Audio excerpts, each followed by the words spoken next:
War sucks.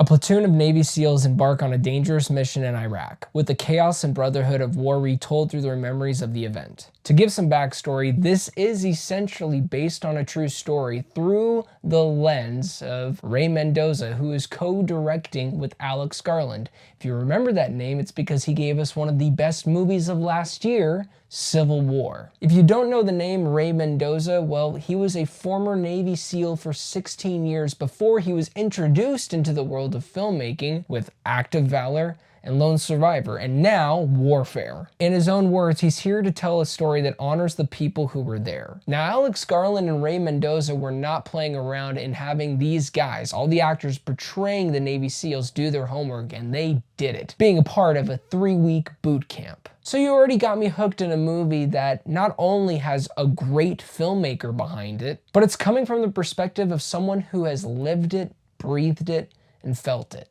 On an audio-visual level, this is the most extreme movie this year. It brought me back to feelings that I had when watching Dunkirk. The first bullet that goes by, you are thrust into this world of war and horror. But instead of World War II, we are set during the Iraqi war. And talk about sensory overload, because the sound mixers, the editors, the actors, directors, everybody puts in 110% effort to make you feel like you are in that house, trapped inside with all the other men. By the way, Oscars, if this movie doesn't get nominated for Best Sound Mixing, y'all are crazy. One moment that solidified my feelings on this being the best mixing I've heard in a movie in quite some time happens about near the middle of the second act, or probably maybe the beginning of the second act, when an explosion takes place and truly shifts gears for everyone that's involved in this conflict. Now, I know I'm already in the middle of the film, but I want to go back to the beginning, because there's something that the directors do that I found kind of odd at first. Within the first 20-30 seconds, I almost looked at my wife and said, are we at the right movie? And then later on, I got exactly what they were going for. And without spoiling exactly what the scene is, it's a moment of happiness for these young men and what they're about to endure. Such a profound way to grip you in this movie. It's an incredibly smart choice to not have a score in this film.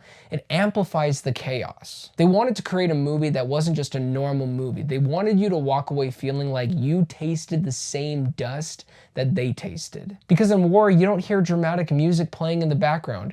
You hear a lot of guns going off and screaming. With the loud moments, there was some quiet moments right in the first 30 minutes. And right when it hits 30-minute mark, it is utter hell for the next hour. 30 minutes was so important because even my wife pointed out to me, it was a time to just kind of breathe and be with these young men who were going to be part of an experience that they will never ever forget. Joseph Quinn is in this, not just him though, a whole load of young, talented men. Kit Connor, Will Poulter, Cosmo, Jarvis, Noah Centino, Charles Melton, and Henry Zaga, who's in it for like 2 minutes. Sorry to my friend who has a crush on them. The standout to me though in this whole film, and I really hope I'm pronouncing it right, I'm so sorry if I get it wrong, Woon-A-Tai. The amount of work that I can tell this guy, he has such a level of dedication. I pray that more roles open for this guy. I know that he was in a big show, I think it was called Reservation Dogs. I still need to watch it. I'm not going to be that fake person that says, I totally saw it. Well, now I'm definitely adding it to my list of priorities.